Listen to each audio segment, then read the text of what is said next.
नमस्कार दोस्तों, मंत्रा विद अमास में आपका स्वागत है। मंत्रा विद अमास प्रोग्राम में हम इंडस्ट्री के जो लीडर्स हैं उनसे बात करते हैं, उनसे समझते हैं, उनके एक्सपीरियंस, उनके अनुभव को जानते हैं कि किस प्रकार से इंडस्ट्री जो है स्किल डेवलपमेंट को अहमियत देती है और एक युवाओं को स्किलिंग की तरफ जो है आना क्यों ज़रूरी है। अल्टीमेटली हम सबको इंडस्ट्री में अपना कैरियर बनाना है, तो इंडस्ट्री की वॉइस को हमें समझना होता है, सुनना होता है और उसके अकॉर्डिंग हमें अपनी प्रिपरेशन करनी होती है। उसी क्रम में आज हम एनीग्राफिक्स प्राइवेट लिमिटेड, जो कि भारत की नहीं दुनिया की जानी मानी पैकेजिंग एंड लेबल कंपनी है, उसके चेयरमैन मिस्टर कुलदीप गोयल जी आज जो हमारे साथ हैं, उन्होंने आज हमें अपना टाइम दिया। सर, आपका बहुत बहुत धन्यवाद। और हम जानना चाहेंगे कि जो आपका सेक्टर है, जो प्रिंटिंग कंपनी है, अगर जो भारत के युवा हैं जो प्रिंटिंग सेक्टर के अंदर एंट्री करना चाहते हैं, बहुत से बच्चे जो डिप्लोमा या डिग्री प्रोग्राम में पढ़ाई कर रहे हैं, उनको आप एक किस प्रकार का एक मैसेज देना चाहेंगे? हम चाहेंगे पहले आप इस सेक्टर के बारे में हमें थोड़ा बताएं और फिर हम उनकी स्किल के बारे में आपसे बात करेंगे। पैकेजिंग का जो सेक्टर है, it's always growing sector. Almost double digit में इस इंडस्ट्री की ग्रोथ रही है अब तक, और ये सेक्टर कभी ख़त्म नहीं होगा, क्योंकि पैकेजिंग हमेशा से on shelf, of the shelf and customer को प्रेरित करती रही उठाने के लिए, लेने के लिए प्रोडक्ट, तो ये कभी भी ख़त्म नहीं होगा। सो ये काफ़ी ग्रोइंग सेक्टर है और 2 डिजिट में जो है इस सेक्टर की ग्रोथ है। सर, ये तो हमने जाना कि पैकेजिंग जो सेक्टर है वो अपने आप में एक बहुत ग्रोइंग सेक्टर है, 2 डिजिट में इस सेक्टर की ग्रोथ है। बहुत से हमारे युवा हैं जो इस सेक्टर में अपना करियर बनाना चाहते हैं, उनको आप क्या मैसेज देना चाहेंगे? इसमें जो इंडस्ट्री है वो बेसिकली 2 टाइप की इंडस्ट्री है, एक कमोडिटी और दूसरी इनोवेशन। कमोडिटी में बहुत बड़े बड़े प्लेयर्स हैं, उनको कम्पीट कर पाना ऑलमोस्ट मुश्किल है, इम्पॉसिबल कह सकते हैं। लेकिन जो इनोवेटिव इंडस्ट्री है, स्पेशलिटी इंडस्ट्री है, उसमें आने के लिए पेशेंस भी चाहिए और एफर्ट्स भी चाहिए। तो कमोडिटी में मुझे लगता नहीं कि बहुत आसान है कॉम्पीट करना और बड़े प्लेयर्स को कॉम्पीट कर पाना, लेकिन इनोवेशन के अंदर आज भी बहुत स्पेस है। सो बेसिकली यानी आपका कहना है कि बच्चे अगर थोड़ा सोचे तो इनोवेशन की तरफ थोड़ा ध्यान ज़्यादा दें, इनोवेशन में जो है इनोवेशन वैल्यू एडिशन। अभी तक क्या हो रहा है कि मार्केट में हर कस्टमर को इनोवेशन और वैल्यू एडिशन नहीं पता है, तो जब तक उसको कोई ऑफर नहीं करेगा तो वो अपग्रेड भी नहीं होगा, लेना भी नहीं चाहेगा। तो अब बहुत बड़े ब्रांड छोड़ दो, लेकिन जो छोटे छोटे ब्रांड है उनका प्रोडक्ट उनकी ब्रांडिंग की वजह से कम बिकता है, उनकी पैकेजिंग की वजह से ज़्यादा बिकता है। तो उसके ऊपर नई इनोवेशन, वैल्यू एडिशन लेकर आओ, और ऐसे कस्टमर लाखों में हैं। तो instead of fighting for the same cake of piece, we should spread the cake. तो ये एक अपने आप में बड़ी अच्छी बात है कि वो प्रोडक्ट अपनी ब्रांडिंग से कम बिकता है, उसकी पैकेजिंग से ज़्यादा बिकता है। तो इसका मतलब पैकेजिंग सेक्टर अपने आप में किसी कंपनी का कायाकल्प कर सकता है। अगर आप उसमें एक अच्छा इनोवेशन लेके आते हैं तो वो अपने आप में उसको एक नया बूस्ट दे सकता है बिजनेस में। रिपीट होगा क्वालिटी के लिए, लेकिन फर्स्ट पिक होगा पैकेजिंग से। तो पैकेजिंग का इम्पैक्ट बहुत स्ट्रॉन्ग है। जस्ट यू गो, जो आप कॉस्मेटिक या परफ्यूम लेते हैं उसकी इंटरनल वैल्यू है कितनी, बट उसकी ग्लास बोतल, उसका कार्टन, उसकी packaging which is having very big impact on the self value. तो पैकेजिंग का एक बहुत बड़ा रोल है। हाँ, जैसे आप मार्केट में गए, आपने कहा कि मुझे इस ब्रांड का क्या कहते हैं वो चाहिए, क्लीनर चाहिए, बाथरूम क्लीनर चाहिए, उस पर पैकेजिंग का इम्पैक्ट कम है, वो ब्रांडिंग स्ट्रॉन्ग है। लेकिन अगर कॉस्मेटिक में जाए, फार्मा में कुछ ऑफ द सेल्फ प्रोडक्ट जाएँ, तो of course packaging having very big role. Sir, आपने अगर हम ग्लोबल लेवल पे बात करें तो बहुत से अवार्ड्स लिए हैं, करीब 10 से ज़्यादा आपके पास ग्लोबल अवार्ड हैं और मोर देन 100 से ज़्यादा जो आपके पास नेशनल अवार्ड हैं। तो आपकी इस खूबी के पीछे क्या राज है? नंबर 1, मैं और मेरी टीम, और खासकर जो मेरा बेटा मेरे साथ है अब, वी ऑल आर पैशनेट।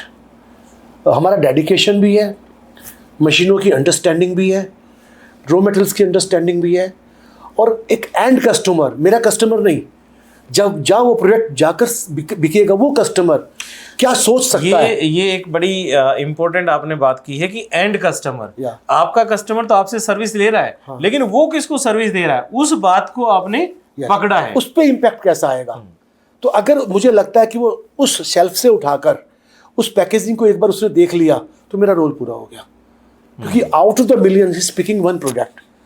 तो मेरा टारगेट क्या है कि पहली बात कि हमारे कस्टमर को हम सर्विस ऐसी दें कि उसके प्रोडक्ट पे उसका पॉजिटिव इम्पैक्ट आए। एग्जाम्पल लें, आप घर के अंदर एक कोई वाटर प्योरीफायर यूज कर रहे हैं, और उसकी लाइफ 8-10 साल है, उसका लेवल आपके देखते देखते फीड हो गया, ब्रांडिंग खत्म हो गई, तो वी सी कि उसकी ब्रांडिंग, जब तक उस प्रोडक्ट की लाइफ है वो ब्रांडिंग खत्म ना हो। तो जो हमारा कस्टमर है शायद उसको ध्यान नहीं होगा, पर एंड कस्टमर तक हमारा ध्यान है कि वो उसकी ब्रांडिंग उसके सामने रहे। सर, आपके जो काफ़ी इनोवेशंस हैं उसमें आपने बताया कि आपकी और आपकी टीम की जो अंडरस्टैंडिंग है, चाहे वो रॉ मटेरियल को लेके हो या मशीनिंग को लेके हो, टेक्नोलॉजी को लेके, वो काफ़ी अच्छी है। और आपका जो एक देखने का नज़रिया है बिज़नेस को, वो आपके कस्टमर की ही नहीं, उसके एंड कस्टमर की भी ज़रूरतों को हिसाब से आप जो है प्रोडक्ट डेवलपमेंट करते हैं। अगर हम स्किल डेवलपमेंट की बात करें, मैं दोबारा बच्चों के कंटेक्स्ट में एक बातें पूछ रहा हूँ आपसे कि स्किल डेवलपमेंट कितना इम्पोर्टेंट है बच्चों के लिए कि वो अपना कैरियर अगर प्रिंटिंग इंडस्ट्री में बनाना चाहते हैं, तो किन बातों को उनको ध्यान रखना चाहिए? पहली बात, इंडिया में आजकल प्रिंटिंग के बहुत अच्छे ट्रेनिंग इंस्टीट्यूट्स हैं, तो बेसिक ट्रेनिंग, अगर उनका पेरेंटल बिजनेस है तो पेरेंट्स से बड़ा कोई गाइड नहीं होता, तो वो एजुकेशन के टाइम में ही अपनी एंगेजमेंट अपनी कंपनी में बढ़ाना स्टार्ट करें। सेकेंडली, प्रिंटिंग की ट्रेनिंग अगर उनकी पेरेंटल बिजनेस नहीं है तो इंडिया में बड़े अच्छे अच्छे प्रिंटिंग इंस्टीट्यूट्स हैं, जैसे जिसके अंदर इंडियन इंस्टीट्यूट ऑफ पैकेजिंग भी है, SI इंजीनियरिंग कॉलेज मुंबई भी, तो ऐसे डिफरेंट इंस्टीट्यूट है। लेकिन दिस इज़ नॉट इनफ। अब उसको जो नौकरी पे जाना है या उसको अपनी कंपनी लगानी है। अगर अपनी कंपनी लगानी है तो उसको मल्टीटास्किंग और मल्टी टैलेंटेड होना पड़ेगा। तो खाली उसको प्रोडक्ट बनाने से, उसको समझने से काम नहीं चलेगा, तो उसको उसके लिए क्वालिटी सिस्टम डेवलप करना पड़ेगा। और टू बी वेरी फ्रैंक, उस टाइम में उनको आप जैसे लोगों की ज़रूरत होगी, तो जो सिस्टम उनको बना कर दें, क्योंकि it is not one directional कि मैंने प्रोडक्ट बनाया और बेच दिया। लॉन्ग टर्म में सस्टेन करने के लिए they must have systematic approach. So basically इससे एक चीज़ निकल के आ रही है कि उनको अपने पढ़ाई के दौरान ही इंडस्ट्री के साथ अपने रिश्ते को बनाना होगा, और ताकि वो इस इंडस्ट्री की रिक्वायरमेंट्स को अच्छे से समझ पाएँ और अपने स्किल्स को उस प्रकार से डेवलप कर पाएँ। तो ये एक वैसे तो हमारे जितने भी प्रोग्राम होते हैं उनमें एक इंटर्नशिप की एक ड्यूरेशन दी जाती है, चाहे वो डिप्लोमा या डिग्री प्रोग्राम हो। अगर वो प्रिंटिंग इंडस्ट्री में आना भी चाहें तो क्या उनको 1 महीने या 2 महीने या 6 महीने के लिए कोई ऐसे प्रोविजंस हैं आपके सेक्टर में? अगर उनको जॉब करना है तो सबसे पहले उनको एक बेसिक ट्रेनिंग तो किसी इंस्टीट्यूट से लेनी चाहिए, क्योंकि कोई भी अच्छी प्रिंटिंग कंपनी उनको बेसिक ट्रेनिंग नहीं देगी। उनके पास अगर थोड़ी भी ट्रेनिंग है तो yes, company will promote that, उसको पॉलिश कर देंगे। या उसमें अगर एक्स्ट्रा ऑर्डिनरी टैलेंट है, पिकअप फास्ट है, तो कंपनी उसको हायर करके यस दे कैन स्टार्ट। लेकिन इट्स इज़ लॉन्ग प्रोसेस, क्योंकि प्रिंटिंग को समझना, अगर एक आपको डायरेक्शन में जाना है कि मुझे इसकी डिज़ाइनिंग देखनी है, इस one direction, yes it is possible to make it fast. अगर आपको ज़्यादा पैकेजिंग की प्रिंटिंग देखनी है, इनोवेशन देखनी है, स्ट्रक्चर देखना, डिज़ाइनिंग देखनी है, इट्स अ कॉम्बिनेशन, तो I think it requires little bit more time. यहाँ पे आपके सेक्टर में अगर हम आपकी बात करें, आपने स्क्रीन प्रिंटिंग से कार्य अपना शुरू किया था और उसके बाद आज दुनिया की एक बहुत बड़ी प्रिंटिंग इंडस्ट्री आप चला रहे हैं, तो सेल्फ एंटरप्रेन्योरशिप की क्या संभावनाएं हैं?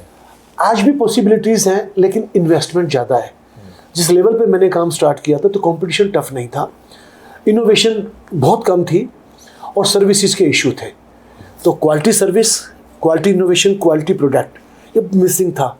तो मुझे एंट्री, मेहनत तो ज़्यादा हुई पर इजी एंट्री मिली। और जैसे ही मैंने काम स्टार्ट किया तो मुझे मार्केट का बहुत अच्छा वेलकम मिला, क्योंकि मैं खुद डिज़ाइनिंग करता था बेसिकली, तब कंप्यूटर तो नहीं होते थे, तो हाथ से डिज़ाइनिंग होती थी। तो लकीली मैं हाथ का डिज़ाइनर ठीक था, तो उसका मुझे बेनिफिट मिला। सेकंड, क्योंकि स्क्रीन प्रिंटिंग मैंने खुद स्टार्ट की थी, तो प्रिंटिंग भी मेरी ठीक थी, क्योंकि डिज़ाइनिंग मैं खुद कर रहा हूँ, तो मैं डिज़ाइनर भी मैं ही था, प्रिंटर भी मैं ही था, ऑर्डर लाने वाला भी मैं ही था। तो उस चीज़ में मार्केट को देख देख कर मैंने बहुत सी नई चीज़ें डेवलप की, तो धीरे धीरे एक्सेप्टेंस बढ़ गई और लोगों में मैं फेमस हुआ। तो उसका बेनिफिट क्या हुआ, आज भी 20-20 साल पहले से लोग ढूंढ कर आते हैं कि वो हमसे प्रोडक्ट बनवाना चाहते हैं। तो इसलिए मुझे मार्केट, लेकिन आज की तारीख में अगर आप कहो इससे ह्यूज इन्वेस्टमेंट, तो 5-6 साल तो आपको ROI नज़र नहीं आएगी। तो it's not easy these days, क्योंकि competition is tough, big players are there, margins are shrinking, no doubt industry is growing, but more than this growing industry, more machines are coming. So basically ये है कि definitely आज competition है, market काफ़ी mature है, और big players भी हैं, लेकिन इनोवेशन को हमेशा एक रेस्पेक्ट मिलती है। अगर हम आप एक नए इनोवेटिव आइडियाज़ के साथ आते हैं तो वहाँ पे हमें जो है ज़रूर एक वहाँ पर आपको एज मिलता है, एज मिलता है। और ये इनोवेशन तभी पॉसिबल है जब वो अपने पढ़ाई के दौरान ही इंडस्ट्री के साथ किसी तरीके से कनेक्ट हो जाए और इंडस्ट्री के जो रियल पेन एरियाज हैं और रियल चैलेंजेस हैं उनको जो है पढ़ाई के दौरान ही समझ लिया जाए, उसके ब्लड में आना स्टार्ट हो जाए। हाँ। तो जब तक वो पढ़ाई छोड़कर आएगा तो उसके अंदर गैप नहीं बचेगा, उसको शॉर्टकट और जल्दी की जरूरत नहीं होगी।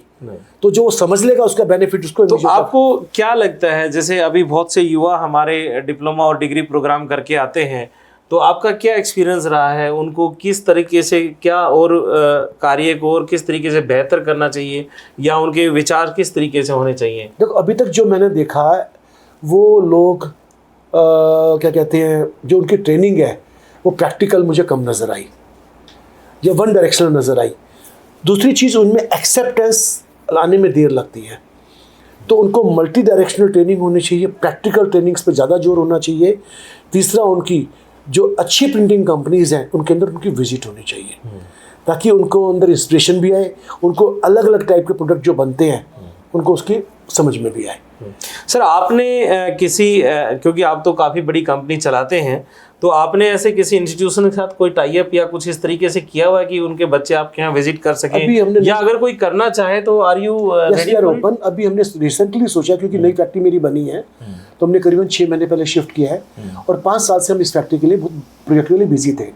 तो अभी सोचा ये कि हम IIP जैसे इंस्टीट्यूट से हम कनेक्ट करेंगे और उनके स्टूडेंट को यहाँ पर विजिट देंगे और उसके बाद अगर उनके यहाँ कुछ स्टूडेंट का इंटरेस्ट हुआ तो we may hire them. Right sir, आप हमारे स्टूडियो आए और अपना एक्सपीरियंस शेयर किया।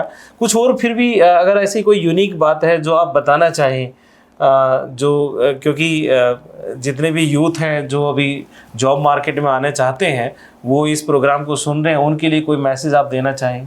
सब कुछ की तमन्ना ना करें, क्योंकि बहुत कुछ चाहने में कुछ नहीं मिलता, तो अपने आप को कुछ तक लिमिट रखें, उसमें एक्सपर्टाइज रखें तो you will be getting so much, तो बहुत कुछ मिलेगा उसके बाद।